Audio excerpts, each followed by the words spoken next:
the Nation of Podcation Daily Podcast. I'm O'Shea. Make sure you guys hit that like and subscribe button. Hip hop queen Lil Kim tells the real reason why her and Nicki Minaj have issues now. Crazy story right here from Lil Kim. She's talking about how Birdman and Slim, like she used to have some sort of relationship with Slim, and he brought her to Miami and had her around Nicki Minaj, and it was like they were studying her swag and ended up putting out songs that were similar to the ones that she recorded with them. So crazy stuff. It's like they use Lil Kim to help propel Nicki Minaj. That's why you see a lot of the similarities between the two. Not necessarily their flow, not necessarily their cadence or anything like that, but when we're talking like their whole style, their persona, their image, a lot of that Nicki Minaj early on came from Lil Kim. Let's take a look at this clip from Lil Kim as she explains the real reason why her and Nicki Minaj have problems. It's all going back to Birdman and Slim. Let's tune in. Let me tell you why you're wrong, and let me tell you why you did wrong, because it's deeper than that. Me and Slim were friends for 4 years. And we decided that we were going to go into business together, right? And I was over there at Cash Money. I was getting ready to be partners with them. While I was over there, we were working a lot. Like, I was in Miami, and he put me in the studio. I would be in New York, and we'd be working. We were constantly talking. Baby said to me, hey, I want you to be on my album, well, whatever. And, he sent this song over. It was empty. And just had a hook on it. And so I sent it back to him quick. They had the record for a while. Now, me and Slim were talking. We were talking, constantly talking. And so I said to Slim, when I went back to Miami, I said, because I'm not stupid. I said, listen, we're about to be like the mafia family. It's like, I'm the Gambinos. You have like the family inside of the family. I would be the Gambinos. They would do whatever. But we're all going to be family. So go ahead, put whoever you want on the record. Because I already knew. But I said, this record got to be big because it would be good for music right now. Good for females, good for hip-hop. When I saw Baby, he's like, oh, baby girl, we're going to make it big. We're going to do a video. We're going to do this. We're going to do that. We're going to make it big. Everybody's going to know. They put the record out. I guess they didn't like the response. Birdman, #1 game spitter. Man, you hear what I'm talking about? Like you said, he's not a rapper, he's a game spitter. So we sounded like he just sold her a dream right there. Let's tune back in. And when they saw the response, they just pulled the record off, pulled it back, never put it on his album, nothing. Then it's like I'm not even hearing from them. And it's like, wow. You know what I mean? And if you listen to that song, the way I did my vocals, hers were different from how I did my vocals at that time.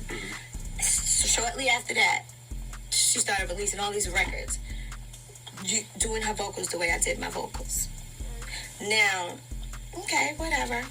You know what I mean? But you have to look back. My fans may not like when I do certain type of music, but that was a sound that I was getting ready to start.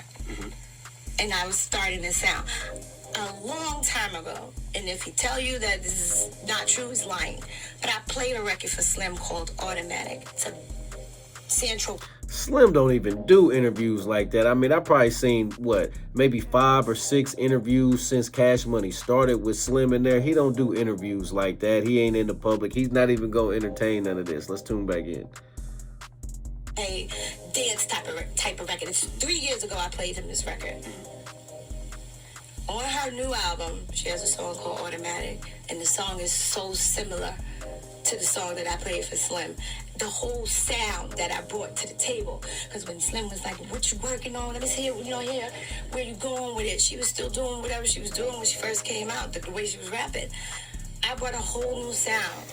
Next thing you know, 2-3 years later, now that she's, moving and moving in the game or whatever, this is the whole new sound. Whether my fans would have liked that sound or not, it was my sound. I brought that to the table. The problem with her is she was very catty with it. I never had a problem with her. I was always nice with her. Always. She was a very obnoxious person, but I was always nice with her. From the time I saw her in that dressing room, the story she told, I don't even know what the heck she was talking about. Like, that's not even how it happened. But from the moment that I met her, I was always cool with her. But after that, it almost seems like when they realized, okay, we need Kim, we want to study her swag. That's what it kind of felt like, because I was around for a long time, and they're like, okay, let's study her swag, and woo, woo. And I think they wanted to get that record just to stamp that I was okay with what was going on. You understand what I'm saying? For me, it was a break back into rotation, into, if that would have been a big video and a big event record, it would have been good for both of us. But all right, so there you have it. So that's the real reason that they have issues. It all stems from Birdman and Slim bringing Lil' Kim down, basically swagger jacking her. They had her around, saw how she moved, saw what she needed to do. I mean, Lil' Kim, she was an icon, still is an icon to this day. But back then, she was a real icon, a real, there's not that many females, especially back then, that had put their stamp on hip hop. Today, you didn't have the abundance of female rappers. Like in that time, I mean, you had your Latifahs of the world, your Lil' Kims, your MC Lights of the world, your Foxy Browns, your DeBrats, your Lauryn Hills of the world. So that was the class, that was the crop back then right there.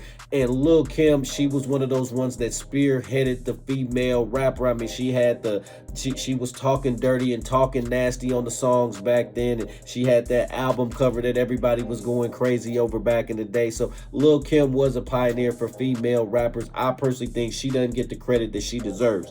Now, to find out that Birdman and Slim swagger jacked her and gave that to Nicki Minaj, oh yeah, now we can see where that stuff came from.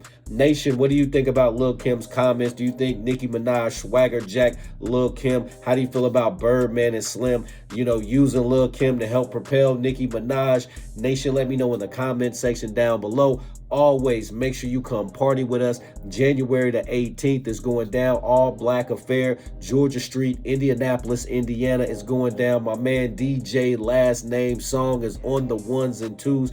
Make sure if you like hip hop karaoke and doing your thing with that. Also Tuesdays and Wednesdays in Indianapolis as well. Downtown Georgia Street. You can also show off your skills there with my man Last Name Song on the ones and twos. Shout out to Shannon. Nation, let me know in the comment section down below. Make sure you all hit that like and subscribe button on your way out. What up, this is DJ Michael Watts, and when I'm not in the switch house, I'm hanging out with my dog, DJ Last Name Song. Limit ball until I fall, destined to be the greatest, yeah, the writing's on the wall. O'Shea and I have been kicking it strong for a minute now. O'Shea doesn't drink, he doesn't smoke. O'Shea is a professional model. Attitude like a young O'Shea with an AK. Okay, don't you tell these motherfuckers that my name is O'Shea.